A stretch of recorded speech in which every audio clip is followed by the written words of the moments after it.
예, 우리는 지금 잠언을 통해서 은혜와 진리를 나누고 있는데요. 오늘은 15번째 시간으로 잠언 17장 전반부를 통해서 은혜와 진리를 나누겠습니다. 그래서 1절부터 14절까지 우리가 같이 상고하면서 은혜와 진리를 나누겠습니다. 여기 1절에 보면 마른 떡 한 조각만 있고도 화목하는 것이 제육이 집에 가득하고도 다투는 것보다 나으니라 그랬죠. 그래서 이 가정의 화목이 가장 중요하다는 것입니다. 이것은 만고불변의 진리잖아요.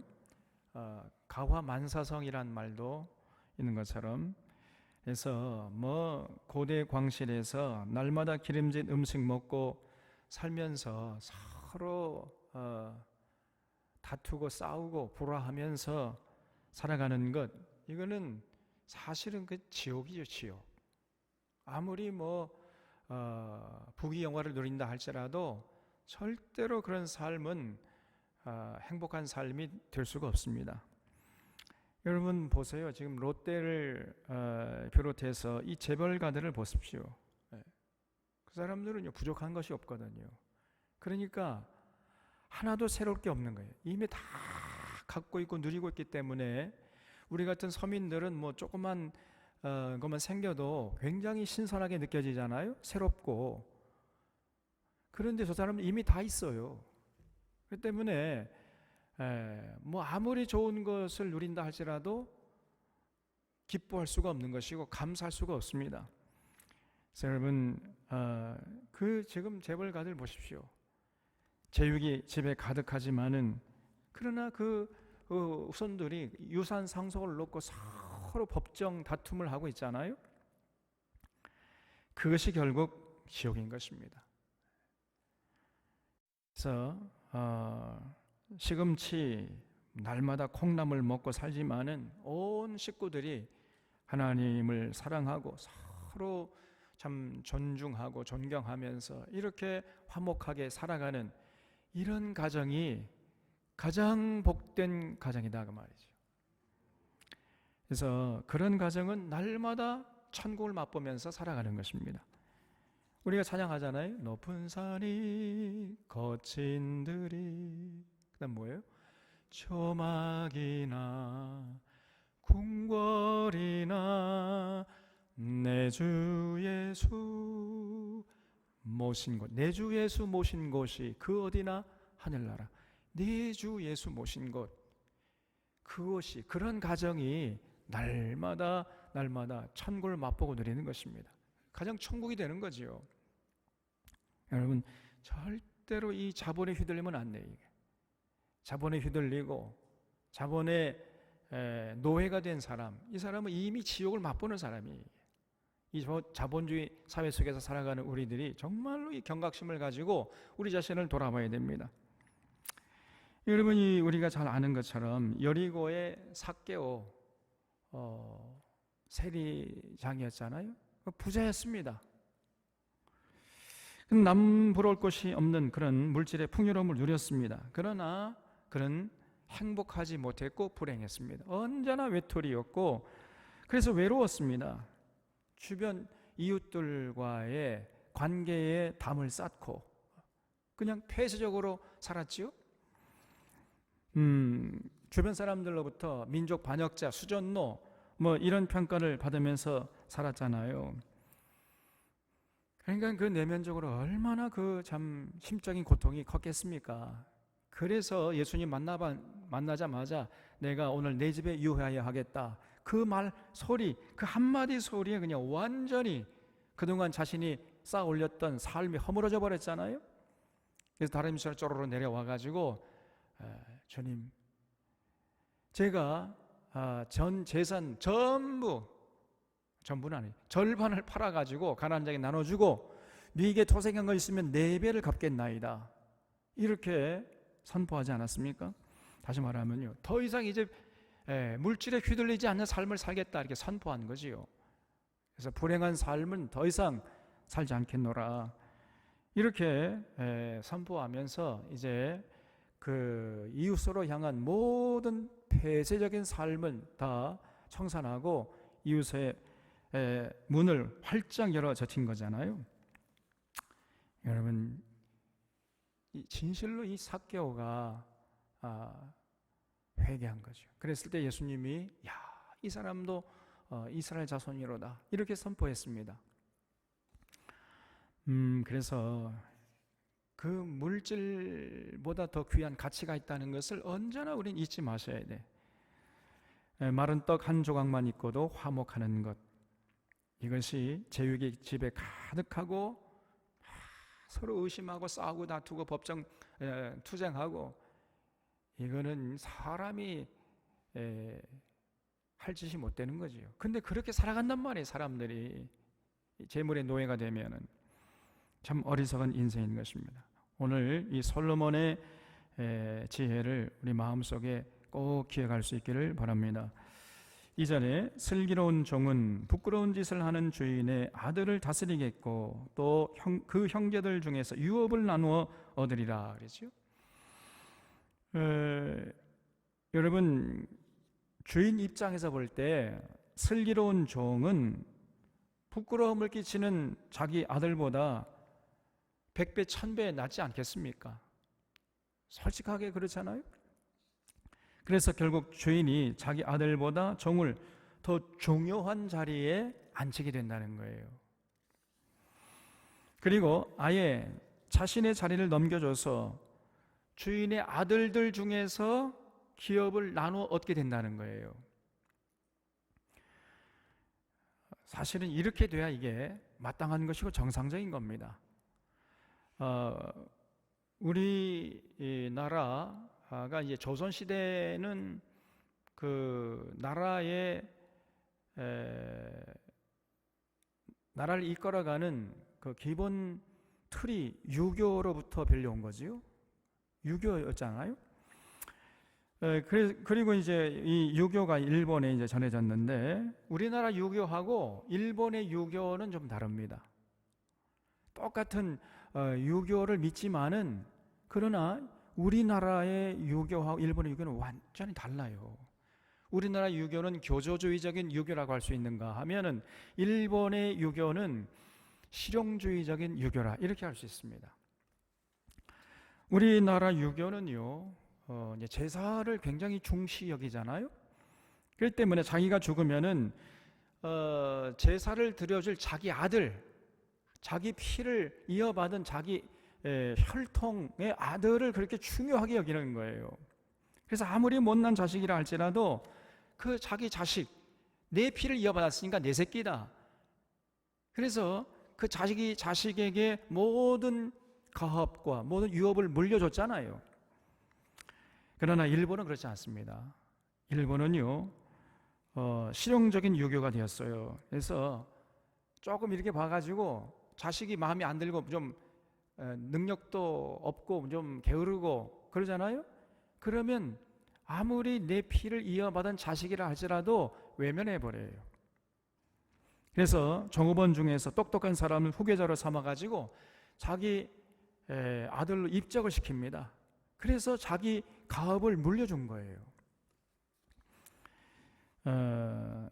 자기 피를 나눈 혈통은 아니라 할지라도 가만히 보니까 그 주인이요, 그 자기 이제 자기가 고용한 이 종업원을 보니까 정말 근면하고 성실하고 머리도 스마트하고 아주 충직하고 사람이 됐거든요. 그러니까 눈여겨보다가 자기 아들 대신에 그 중요한 자리에 그 종업원을 앉혀버린 겁니다. 그래서 우리가 그 일본의 유교를 실용주의적 유교라 이렇게 얘기를 하는 거예요. 그래서 이 솔로몬의 잠언이 바로 그런 뜻이죠. 일본에서는 그런 솔로몬의 잠언이 현실이 되는 일이 많았습니다만, 우리나라에서는 굉장히 드문 일이었죠. 그래서 우리나라가 이제 이런 혈통적인 유교, 교조주의적 유교 사상이 강하기 때문에 이런 일이 일어났는데, 지금은 뭐 우리가 유교의 한 종교만 있는 게 아니잖아요. 우리나라가 이제 유교, 뭐 불교, 기독교, 가톨릭 4대 고등 종교가 우리나라 아주 기가 막히게 황금 분할을 해서 공존하고 있잖아요. 사실은 이런 사회, 이런 나라가 전 세계적으로 드뭅니다. 가톨릭이면 가톨릭, 기독교면 기독교, 불교면 불교, 유교면 유교, 전부 이렇게 한 나라, 한 사회가 전부 한 종교를 지향하는 것이지, 이렇게 고등 종교가 다 들어와 가지고 황금 분할해 가지고 같이 공존하는 이러한 사회, 이런 나라는요, 전 세계적으로 그 유래를 찾아보기가 힘들어요. 그래서 어쨌든 우리 기독교가, 그러나 사실은 기독교는 기독교인데, 그 겉껍질은 기독교인데 그 속을 파고 들어가면은 사실은 이게 샤머니즘이나 샤머니즘, 우리 기독교가. 근데 기독교만 그런 것이 아니라 불교도 그래요. 불교도 샤머니즘적 불교야. 이게 겉껍데기만 불교지 그 내용을 살펴보면 그게 샤머니즘이에요. 샤머니즘. 유교도 마찬가지입니다. 그리고 가톨릭도 마찬가지예요. 그래서 사실은 샤머니즘이라는 그러한 종교에서 뿌리를 다 받고 있는 거예요. 종교의 뿌리를 받고 있고 거기서 돋아난 4개의 줄기다, 이렇게 표현할 수 있습니다. 그렇기 때문에 지금 우리나라가 겉으로 볼 때에는 4대 고등 종교가 딱 들어와 가지고 공존하고 있는 것 같지만은 그 뿌리를 파고 들어가면은 사실 샤머니즘이에요. 기독교라면은 기독교 밑바탕에 예수님의 가르침, 예수님의 정신이 흘러야 되는데 사실은 그렇지 않다, 그 말이에요. 빨리 우리가 이런 모습을 벗어나야 됩니다. 그래서 정말 우리도 이 솔로몬의 이 잠언처럼 이렇게 봐가지고 좀 아주 정직하고 성실하고 충직한 이런 종업원이 있으면은 그런 종업원에게 자기 가업을 물려줄 정도로, 그 정도 돼야 됩니다. 그러니까 우리도 가만히 보면 아직도 유교적인 영향권에서 벗어나지 못한 거예요. 기독교인들이. 지금요, 우리나라가 아직도 고아 수출 1위입니다. 옛날에 6.25 전쟁 때는 물론 부모님들이 다 전쟁터에 나가서 돌아가셨기 때문에 고아들이 많았지요.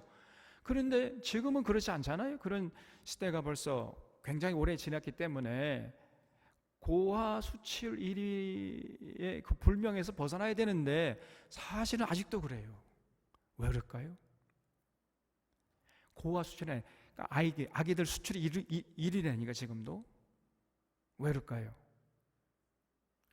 우리나라 사람들은 절대로 내 피를 이어받은 자식이 아니면 입양을 안 하는 거예요.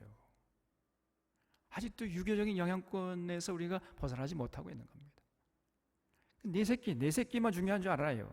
왜냐하면 내 피를 이어받았기 때문에 아이고 내 새끼 귀한 줄 알아요. 그러나 자기 피를 이어받지 않으면요, 갑자기 원수 관계를 돌변해버린 거예요. 아무리 어렵고 힘들어도 눈길 하나 주지 않습니다. 근데 같은 교회 안에서도 그렇다니까. 이거는 좀 부끄러운 모습입니다. 아직도 우리의 생각이나 의식 속에 유교적인 영향, 유교적인 어떤 가르침이 흐르고 있는 거예요. 그래서 빨리 우리가 벗어나야 됩니다. 그래서 이 솔로몬의 잠언을 우리가 마음속에 새겨야 돼. 조금 봐가지고 이건 그렇잖아요. 좀 불성실하고 게으르고 좀 못되고 말하는 것이나 행동하는 것이 마음에 들지 않고 그러면요, 우리 자식이라 할지라도 이놈의 새끼 그냥 몇 번 가르치다가 안 되잖아요. 그러면 이제 너는 내 새끼 아니야.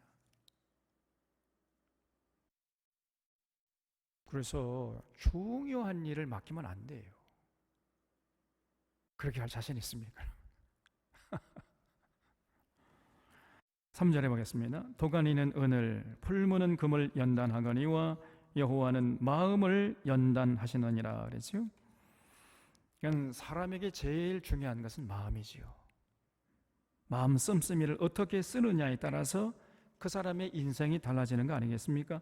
그래서 하나님께 쓰임받는 사람은 마음이 강하고 담대하고 또 마음이 하늘처럼 이렇게 높고 또 바다처럼 넓어야 돼요. 그래야 하나님께 쓰임받을 수 있는 것입니다. 그래서 하나님은요, 그 하나님의 도구로 쓰기 위해서 그 택한 사람들을 강하게 훈련시키는 거지요. 마음을 연단하시는 겁니다. 그러면요, 그 마음을 연단하는 방법이 뭐겠어요? 하나님의 방법, 그게 뭐겠습니까? 고난이에요, 고난. 고난을 통해서 연단하시는 겁니다. 그래서 우리를 아주 힘든 상황으로 몰아넣기도 하시고 또 우리를 힘들게 하는 사람을 자꾸 보내요. 그래서 까닭 없이 자꾸 뒤에서 욕하고 힘들게 하고 억울하게 만드는 겁니다. 그런 상황에서 어떻게 행동하는가, 그 하나님이 유심히 보는 거예요. 그런 상황에서도 마음을 여상하게 먹고 아무렇지도 않은 것처럼 이렇게 행동하도록 우리를 훈련시키는 거예요. 그런 사람이라 할지라도 품에 안도록. 여러분, 우리가 그렇게 할 수 있겠습니까? 나를 까닭 없이 뒤에서 막 욕하고 힘들게 하고 그런 사람을 그래도 용납하고 품에 안고 갈 수가 있느냐 그 말이에요. 그런 사람이 있을 때 똑같이 반응하면은 그거는 이제 하나님의 연단, 하나님의 훈련에 제대로 응답하지 못하는 거예요. 너 이놈의 새끼, 너 죽고 나 살자. 그럼 곤란해 이게. 우리가 그럴 때 어떻게 생각하냐면, 저 사람은 하나님이 내게 보내준 훈련 대장이다. 이렇게 생각하면 마음이 편안해지고요. 오히려 그 사람이 고맙다니까요. 나를 힘들게 하는 그 상대방이 고마워요. 그 정도 돼야 돼, 우리가 수준이. 근데 사실은 그렇게 하기 너무 힘들죠. 쉽지가 않습니다. 그래서 어떤 상황에서도 평안한 마음을 유지하도록 여러분, 우리가 우리 자신을 마음을 지켜야 돼요. 이것이 굉장히 중요한 것입니다. 우리 하나님이 우리 마음을 연단시키고 훈련시킨다는 것을 잊지 마시고, 어렵고 힘들 때 하나님이 나를 지금 귀히 쓰시려고 이런 연단을 주시는구나, 이렇게 생각을 해야 한다 것이죠. 4절에 악을 행하는 자는 사악한 입술이 하는 말을 잘 듣고 거짓말을 하는 자는 악한 혀가 하는 말에 귀를 기울이느니라 그랬습니다. 그러니까 이 세상에는 두 종류의 사람이 있어요. 하나는 의의 도구로 쓰임받는 사람이 있는가 하면 하나는 악의 도구로 쓰임받는 사람이 있습니다. 그러니까 의의 도구로 쓰임받는 사람은 평소에 선한 입술이 하는 말을 잘 듣고 선한 혀가 하는 말에 귀를 기울이는 거예요. 반대로 악의 도구로 쓰임받는 사람은 평소의 삶이 항상 악한 입술이 하는 말을 잘 듣는 거예요. 거기에 관심이 많아요. 그리고 악한 혀가 하는 말에 자꾸 귀를 기울이는 것입니다. 선한 말에는 별로 관심을 기울이지 않고 악한 말에 그래 관심이 많아요. 거기에 반응을 잘 하는 것입니다. 남을 유익하게 하고 행복하게 하는 말이나 그런 일에는 별로 관심이 없고, 남을 욕하는 말이나 사기치고 도둑질하는 말이나 이런 말에는요 귀가 번쩍 뜨이는 거예요. 그리고 머리가 잘 돌아가요. 그런 데는 선을 행하는 데는 미련하고 악을 행하는 데는 아주 지혜롭다니까요. 그런 사람이 결국은 악의 도구로 쓰임받는 것입니다. 그러니 인생이라는 것은요, 자기가 선택하고 자기가 책임을 지는 것이다 하는 걸 잊지 마셔야 돼요. 하나님이 우리 인간만큼은 선택할 수 있는 자유를 주셨어요. 자유의지를 주셨거든요. 그렇기 때문에 하나님이 우리에게 책임을 물으시는 것입니다.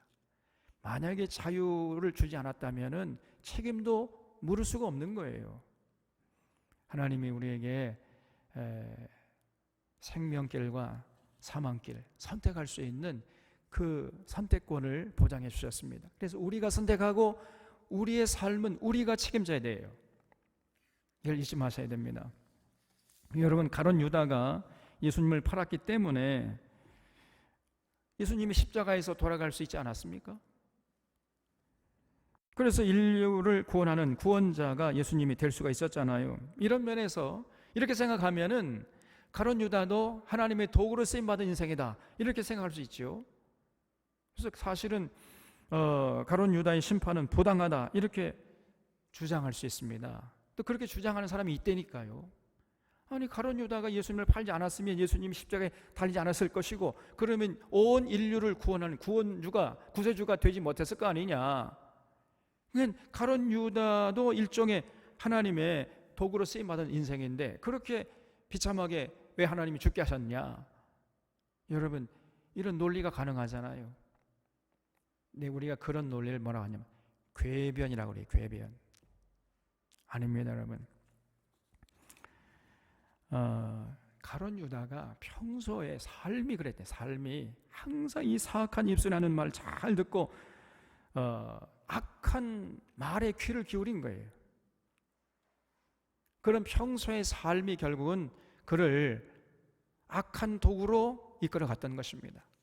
자기가 선택하고 자기가 책임을 지는 것이지 하나님께 책임을 돌릴 수가 없다는 말이, 이걸 잊지 마셔야 됩니다. 그래서 평소의 삶이 중요해요. 평소의 삶이. 악을 행하는 자는 사악한 입술이 하는 말을 잘 듣습니다. 거기에 귀가 번쩍 뛰어요. 좋은 말을 하면 귀를 막아버리고 그냥 졸아버려요. 관심도 없습니다. 그러나 사악한 말을 하거나 거짓말을 하면은요, 아주 그 귀를 쫑긋 세고 듣는다니까요. 남을 뒤에서 욕하고 조롱하고 뭐 이런 말에는 어쩌면 그렇게 참 잘 듣고 거기에 반응을 잘 하는지. 여러분, 우리가 그런 말은 듣지 말아야 돼. 그냥 아예 귀를 닫아버려. 정반대로 하셔야 됩니다. 5절에 가난한 자를 조롱하는 자는 그를 지으신 주를 멸시하는 자요, 사람의 재앙을 기뻐하는 자는 형벌을 면치 못할 자니라 그랬죠. 오늘 5절 말씀도 우리가 마음속에 뼈속에 새게 됩니다. 가난한 자를 조롱하는 사람은 어떤 사람이라고요?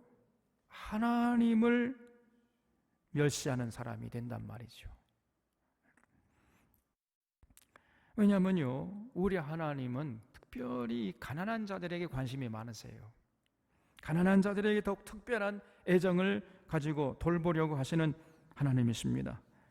가난한 자를 멸시하지 말고 추수할 때에도 조금씩 좀 흘려가면서 추수해라. 떨어진 것 다시 가서 줍지 말아라. 그래서 그 떨어진 것을 가지고 고아나 객이나 과부가 그걸 먹고 살아야 되지 않느냐. 그래서 항상 어려운 이웃을 배려하면서 더불어 살라는 거예요. 이것이 우리 하나님의 명령 아닙니까? 그래서 하나님 사랑하고 이웃 사랑하면서 더불어 살아가는 삶을 살아다오. 이것이 하나님이 변치 않는 요구예요. 이걸 언제나 잊지 마셔야 됩니다. 그래서 여러분, 가난한 자를 조롱하는 자는 그 가난한 자를 창조하신 하나님을 조롱하고 멸시하는 자예요. 그런 사람은 하나님 앞에 심판을 면치 못하는 것입니다. 그래서 가난한 자는 조롱의 대상이 아니라 긍휼히 여김을 받는 대상임을 잊지 마셔야 돼요. 언제나 우리의 관심사가 되어야 됩니다. 그리고 사랑의 대상, 섬김의 대상이 되어야 돼요. 그런 자가 사실은 하나님에게 사랑을 받는 자예요. 긍휼히 여기는 자가 긍휼히 여김을 받는 그런 복을 누린다 그랬잖아요, 예수님도. 그리고 우리 주위에 불행을 당한 이웃을 보면은 함께 눈물을 흘리고 함께 아파할 줄 알아야 됩니다. 그런 사람이 진정으로 믿음의 사람이에요. 이웃이 불행을 당했는데, 이웃이 재앙을 당했는데 자신은 재앙 당하지 않았다고 기뻐해봐요. 손뼉을 치면서 아이고 잘 됐다, 쌤통이다. 여러분, 이런 사람은요 절대로 예수 믿는 자라고 할 수가 없습니다. 그건 취미생활 하는 것이 예수 믿는 게 아니에요. 그거는. 그래서 이웃의 아픔에 공감할 수 없는 사람, 이 공감 능력이 부족한 사람은요, 이 사람은 사실은 자기 자신을 스스로 점검해 봐야 돼. 내 믿음이 어떤가? 여러분, 이웃의 아픔에 대해서 같이 공감할 줄 모르고 아파할 줄 모른다면은 그 믿음은 그건 죽은 믿음입니다. 그 헛믿음이에요. 그런 자는 결코 하나님을 기쁘시게 할 수가 없는 것입니다. 근데 오히려요, 이웃이 어려움을 당하고 이웃이 아픔을 당하고 이웃이 재앙을 당하는데 기뻐하는 사람이 있다니까. 그 사람은요, 우리가 한마디 말하면 그거는 마귀의 종입니다. 세월호 사건이 일어났을 때 어느 국힘당 의원이 이런 말을 했지요. 아니, 가난한 동네에 살면서 뭐 때문에 제주도 수학여행 갔느냐, 이런 말을 해가지고 비난의 대상이 됐잖아요. 아니 여러분, 그럼 가난한 사람은 제주도로 수학여행 가면 안 됩니까? 어떻게 이런 말을 국회의원이 할 수가 있느냐 그 말이에요. 예?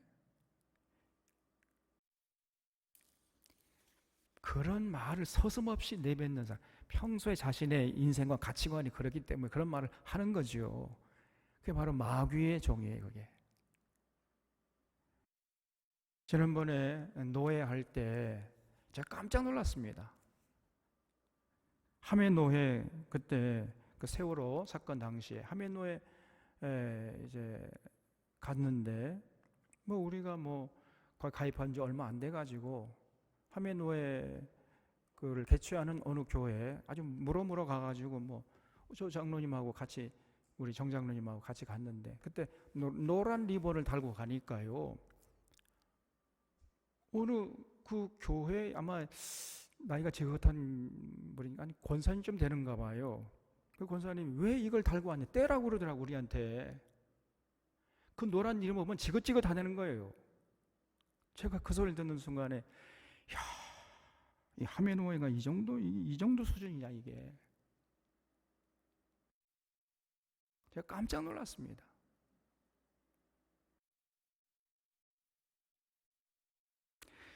그분은 예수 믿는 게 아니에요. 단정적으로 말할 수 있습니다. 그냥 자기 취미생활 하는 거지. 어떻게 그 자기 자녀들을 지금 그 차가운 바닷물에 수장시킨 그 부모의 심정, 그렇게 아파하고 애통해 하는데, 거기에 대해서 아니 리본을 달고 하는데, 자기가 안 달았으면 그냥 모른 척 하면 될 거 아니에요. 그 왜 달고 왔냐고 그렇게 따지더라니까. 우리 저기 또 하회노회 이번에 또 공교롭게도 우리 송영인 목사님이 오셨는데, 하회노회 수준이 그 정도입니까? 이 도대체가.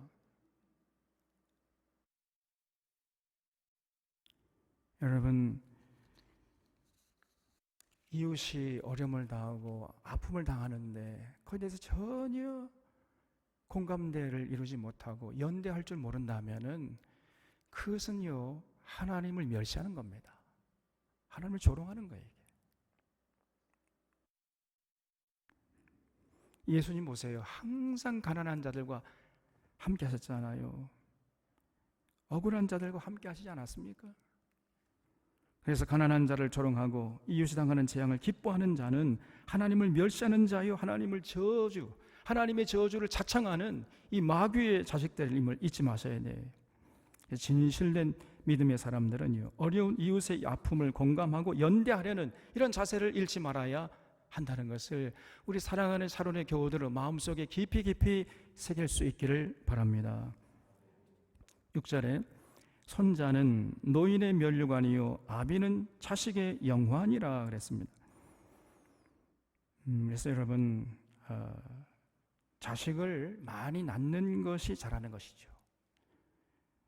젊은 사람들은 새겨 들어야 됩니다. 가정에서 자손들이 태어나서 자손의 자손을 보는 자들이 복된 자지요.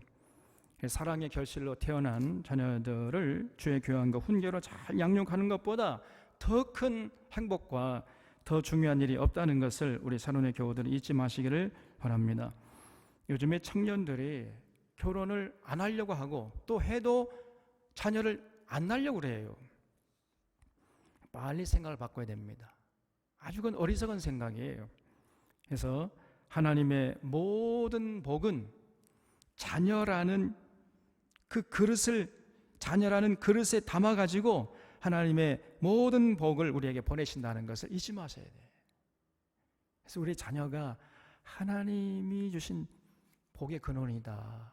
이걸 잊지 말고 그 자녀를 잘 주의 귀한 그 훈계로 양육하려고 하는데 최선을 다하는 우리 사론의 가정들이 되시기를 바랍니다. 7절에 지나친 말을 하는 것도 미련한 자에게 합당하지 아니하거든 하물며 거짓말을 하는 것이 존귀한 자에게 합당하겠느냐 그랬어요. 그러니까 아무리 미련한 자라고 해도 여러분 분에 넘치는 말은 하지 않잖아요. 아무리 미련해도. 그런데 존귀한 자가 돼가지고 남을 속여 먹고 해치려는 목적으로 거짓말 한다면은 이거는 너무너무 부끄러운 일이라 그 말이에요. 미련한 자도 분에 넘치는 말을 하지 않는데 어떻게 존귀한 자가 돼가지고 남을 속여 먹으려 거짓말을 반복되지 않느냐 말이. 그건 합당치 않다는 것이죠. 8절에 뇌물은 그 임자가 보기에 보석 같은즉 그가 어디로 향하든지 형통하게 하느니라 그랬습니다. 여기서 뇌물이라는 단어가 조금 번역적으로 좀 부족해요. 이 전후 문맥을 살필 때 여기서 뇌물은 우리가 생각하는 뇌물이 아니고 선물이라고 번역해야 맞습니다. 선물.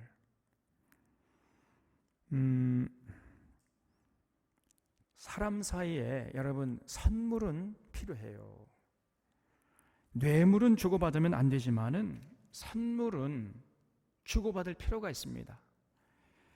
지금 김영란 법 때문에 스승의 날이 되어도 학생들이 선생님들에게 조그마한 선물도 할 수가 없지요. 그러면 걸리잖아요. 이게 불법이니까 할 수가 없습니다. 네, 그러다 보니까 지금 어떤 현상이 벌어지죠? 스승과 제자 사이에 어떠한 정도 없어요. 지금 따스한 정이 사라지고 있는 것입니다. 정말 참으로 안타까운 일이에요. 그래도 우리 시절에는 스승의 날이 되면은요, 그동안 그 스승의 그 은혜와 그 헌신에 감사하는 그런 편지를 써가지고 조그마한 뭐 양말이라든가 수건 하나 이렇게 해서 준비해가지고 선생님 고맙습니다 이렇게 선물을 했어요. 근데 지금 그것도 하면 우리 총장님 그것도 하면 안 되지요? 됩니까? 우리 교감 선생님이니까 아시잖아요. 예? 선물은 되는데 이건 안 된다고? 편지는 됩니까? 편지는 되는데 선물은 안 되지요. 조그만 선물은 괜찮아 또. 그 정도는 할 수 있어야 됩니다. 그 오가는 정이 있어야 돼요. 여러분. 뇌물 수준 되면 안 되지요. 그리고 어떤 조건을 붙여가 내가 이걸 드릴 테니까 나 잘 봐주십시오. 점수 잘 주십시오. 이러면 안 되지요. 그건 뇌물이죠. 그러나 그동안 참 고마운 그 선생님의 그 사랑에 응답해가지고 조그만한 뭐 선물하는 그것을 금한다는 것은요. 그거는 이 백년지 대학의 이 교육에 사실 치명상이다 그 말이에요. 여러분 감사할 줄 알아야 되는 자녀로 감사할 줄 아는 제자로 키워야 되는 거 아닙니까? 그래서 사람 사이에는 정이라는 것이 있어요. 베풀어준 사랑에 감사하는 마음의 표시 정도는 할 수 있어야 합니다. 근데 아무리 뭐 사랑을 베풀어도 그걸 당연한 것으로 여긴다면 얼마나 삭막한 세상이 되겠습니까? 그래서 우리가 선물은 주고받아야 돼. 사랑과 정성이 담긴 선물, 비싸지 않은 선물, 이런 뇌물이 되지 않는 선에서의 선물을 주고받는 이런 따스한 정이 오가는 이런 관계를 이루어야 되는 것입니다. 9절에 허물을 덮어주는 자는 사랑을 구하는 자요 그것을 거듭 말하는 자는 친한 벗을 이간하는 자니라 그랬습니다. 그래서 남의 허물은 여러분 덮어주는 것은 좋은 일이죠. 셈은 자기 아버지의 허물을 덮어주었고 함은 자기 아버지 허물을 다 까발리다가 저주를 받지 않았습니까? 그리고 만약에 허물을 지적한다고 하면 한 번 정도, 한 두 번, 세 번까지는 그래도 사랑으로 이렇게 지적한다, 사랑의 동기에서 한다, 이렇게 이해하고 받아들일 수 있습니다. 그런데 자꾸만 한 번 지적하고 두 번 계속해서 그거를 지적한다면은 그건 더 이상 사랑이 아니지요. 그건 그 사람을 비난하려고 하는 동기에서 하는 거지요. 그건 아주 이웃을 이간질하는 악한 짓이다 그 말입니다. 사모님 잘 들으세요. 애들 앞에서 자꾸만 제 허물을 자꾸 얘들아 아빠가 이랬단다 그래. 한두 번 하면은 그거는 애교로 봐줄 수 있어요. 그런데 자꾸 하면은요, 이웃을 이간질하는 악한 짓이다 그래. 솔로몬이 지금 그러고 얘기하고 있잖아요 지금요. 잊지 마셔야 돼. 10절에 한마디 말로 총명한 자에게 충고하는 것이 매 100대로 미련한 자를 때리는 것보다 더욱 깊이 박이느니라 그랬어요. 총명한 자는 말 한마디 해줘도 딱 알아듣고 마음이 새기잖아요. 근데 미련한 자는 매를 100대 맞아도 안 된다는 겁니다. 그러니까 미련한 거죠. 미련한 게 따로 있는 게 아니라 아무리 자기가 손해를 보고 또 매를 얻어 터져도 그래도 자기가 지금 미련한 짓을 하고 있는지조차를 모른다 그 말이에요. 그래서 여러분, 우리가 하려면은 총명한 자에게 충고를 해야지, 미련한 자에게 충고하는 것은 이것은 참 헛수고가 될 가능성이 높은 거지요. 그래서 여러분, 만약에 저 사람 참 미련한 자다, 만약 그렇게 생각된다면요, 매 100대를 때리는 수고를 아끼지 말아야 돼. 왜냐하면 매를 100대 정도 맞아야 정신 차리니까. 그 정도 힘이 많이 들어요. 어리석은 자, 미련한 자는 뭐 하나 깨닫게 하는데 너무너무 힘이 많이 듭니다.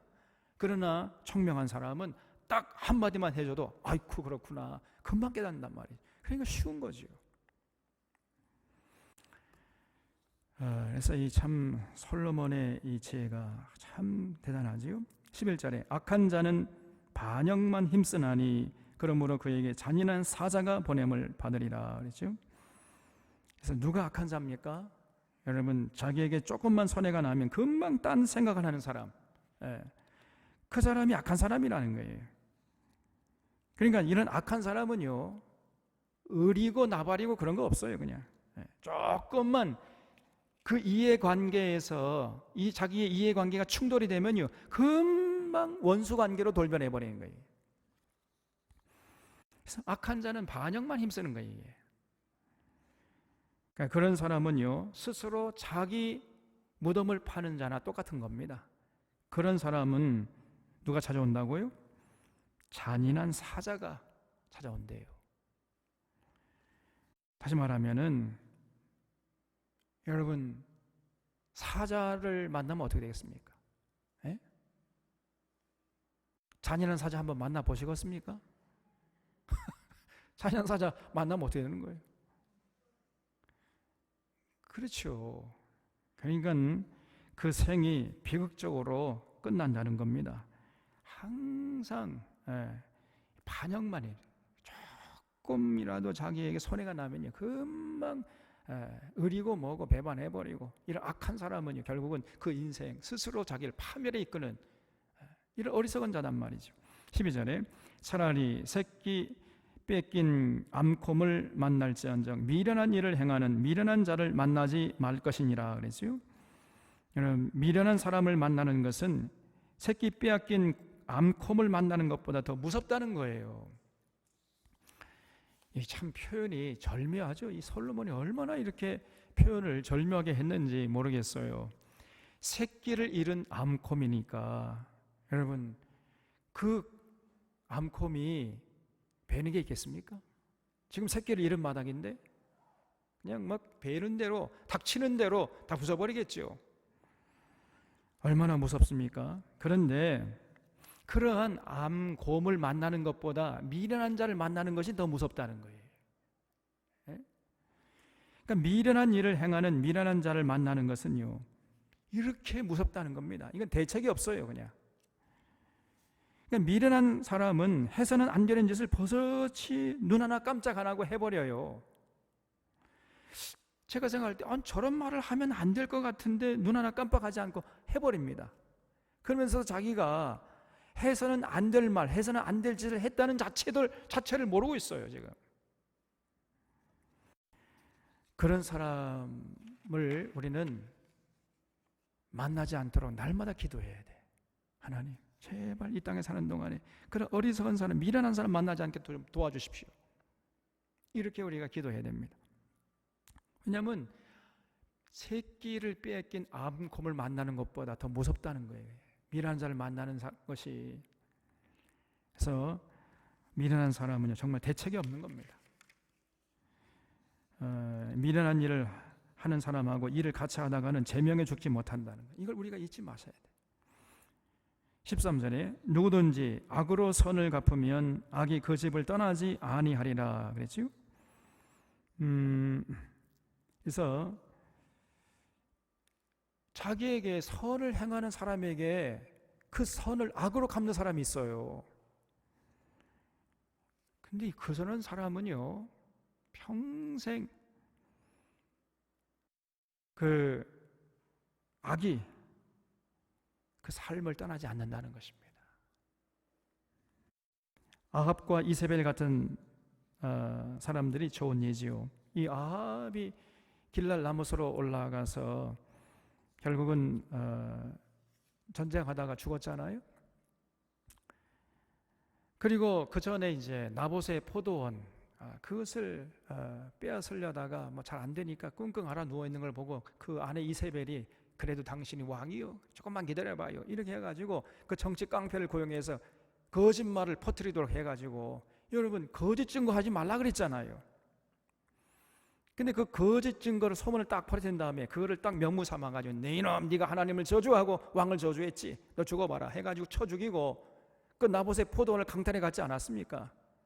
자기 남편이 예써 그 토지 문서를 갖다 바치니 그때서야 이 아합이라는 자가 헤헤 웃으면서 좋아하는, 그걸 보고 하나님이 엘리야를 보냈잖아요. 하는 말이 뭡니까? 내가 또 죽이고 빼앗았구나.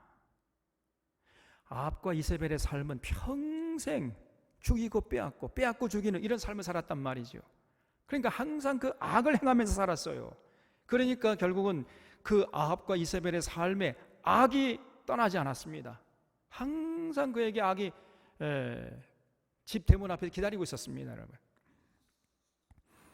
그래서 아합 자신은 뭐 길랄 라모스 올라가서 전쟁하다가 죽어버렸고, 그리고 그 아내 이세벨은 예후라는 장군에 의해서 결국 이제 죽임을 당했는데 3층 누가에서 떨어져 가지고요, 떨어진 것을 그냥 예후가 가가지고 마차로 갈아버렸지요. 그리고 뭐 주막에 들어가서 목을 축이고 나온 다음에 그래도 저 왕비니까 참 장례식이라도 치러줘야 됐다 했더니 벌써 그 이세벨의 시체가 어디로 가버리고 없어요. 자세히 보니까 개들이 와서 다 그 살점을 뜯어먹고 말았습니다, 여러분.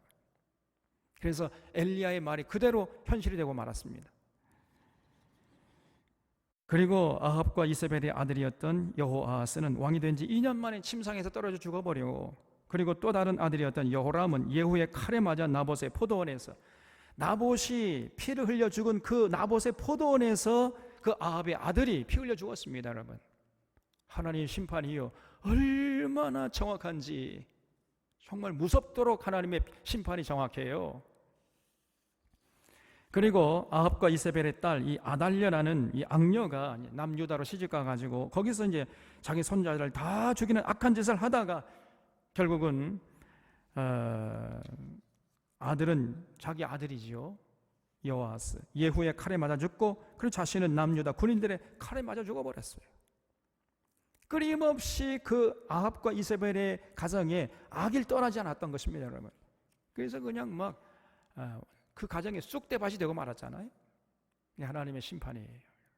잊지 마셔야 됩니다. 악을 행하는 자에게는 악이 떠나지 않는, 스스로 악을 불러오는 이런 짓을 하는 거예요. 그러면서도 자기가 그런 악한 짓을 행하고 있다는 사실 자체를 모르고 있는 것입니다. 미련한 자죠. 14절에 다투는 시작은 둑에서 물이 새는 것 같은즉 싸움이 일어나기 전에 시비를 그칠 것이니라 그랬습니다.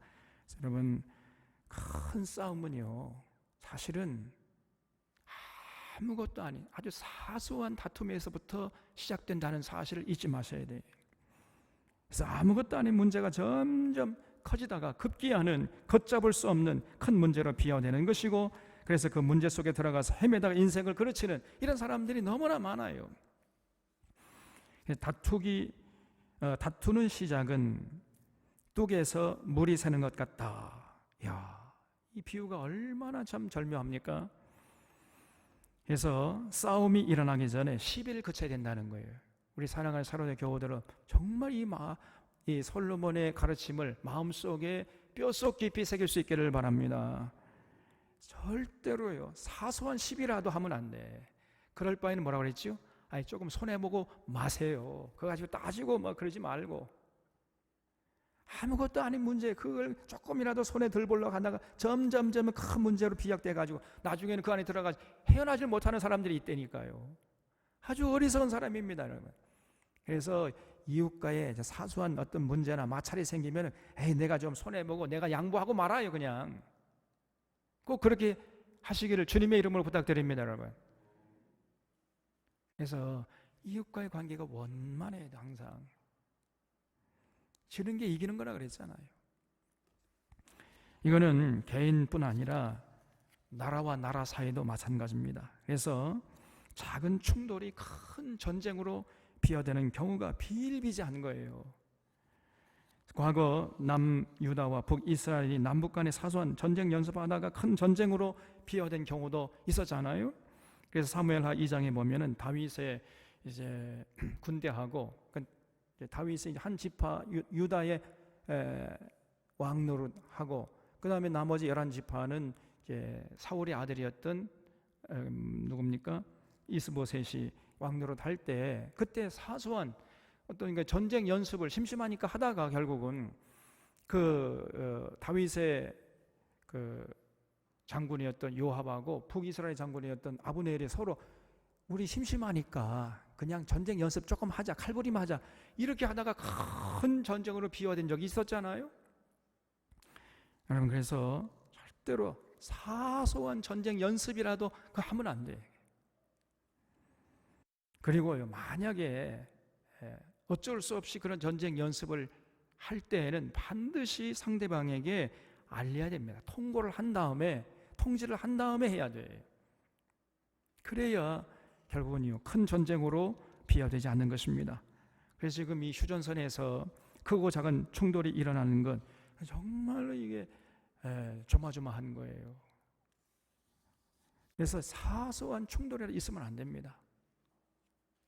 근데 언젠가 어떤 야당에서 저 북쪽에서 좀 총을 쏘달라, 북풍 공작을 했잖아요.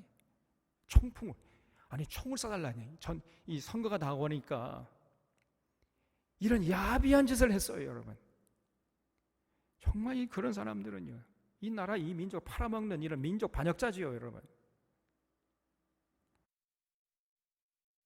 권력을 잡기 위해서 수단 방법 가리지 않는 이런 사람들이 우리의 지도자로 지금 앉아있다 그 말이에요. 절대로 여러분, 아무리 이 나라와 나라 사이에 조그마한 전쟁이라도 이게 충돌이 되면 안 된단 말이에요. 사소한 전쟁이 큰 전쟁으로 비화되는 것입니다. 이 솔로몬의 가르침이 진리 중에 진리예요. 그래서 휴전선에서 어떠한 사소한 충돌이 일어나지 않도록 우리가 기도해야 돼요. 그리고 빨리 남북의 평화, 공존, 평화, 교류, 그리고 평화, 통일의 길로 나아갈 수 있도록 하나님 역사해달라고 우리가 기도해야 하는 것입니다. 이런 모습들은 우리 주변의 열강들은 절대로 원치 않아요. 우리의 이 역사를 지금 주변의 열강들이 그냥 주물럭주물하고 있다 그 말이죠. 여러분, 이것을 직시해야 됩니다. 우리 교회가 깨어 있어야 되는데 교회가 이 기득권 세력에 편입돼 가지고 오히려 이런 매파 세력들이 되어 있단 말이죠. 참으로 통자스러울 노릇이에요. 그래서 우리가 정말 기도해야 할 때입니다. 하나님, 우리 개인 간의 사소한 어떤 분쟁도 일어나지 않도록 도와주시고, 그럴 바에는 우리가 손해보고, 그리고 남북 간에 절대로 사소한 어떤 분쟁이라도 일어나지 않도록 주님께서 개입하시고 간섭해 주시옵소서. 우리가 기도해야 돼. 그래서 오늘 이 솔로몬의 지혜를 마음에 새기고 하루하루 성실하게 정직하게 충성되게 살아가는 서론의 교우들 다 되시기를 바랍니다. 기도하겠습니다. 고마우신 하나님 아버지, 오늘도 우리 인생의 지혜로운 말씀들을 듣게 하시오니 감사드리옵나이다. 솔로몬에게 주신 지혜를 성령님께서 기록하게 하시고 우리 손에까지 들려주셔서 우리의 것으로 할 수 있는 기회를 주시오니 감사드리옵나이다. 잘 깨닫고 마음에 새겨서 우리들도 이 땅에 사는 날 동안 지혜롭게 의롭게 정직하고 성실하고 충성되게 살아가는 귀한 참 믿음의 사람들, 그래서 하나님의 영광을 드러내는 귀한 인생들 다 되게 하여 주시옵소서. 모든 것 감사하옵고 예수님의 이름으로 기도하옵나이다. 아멘.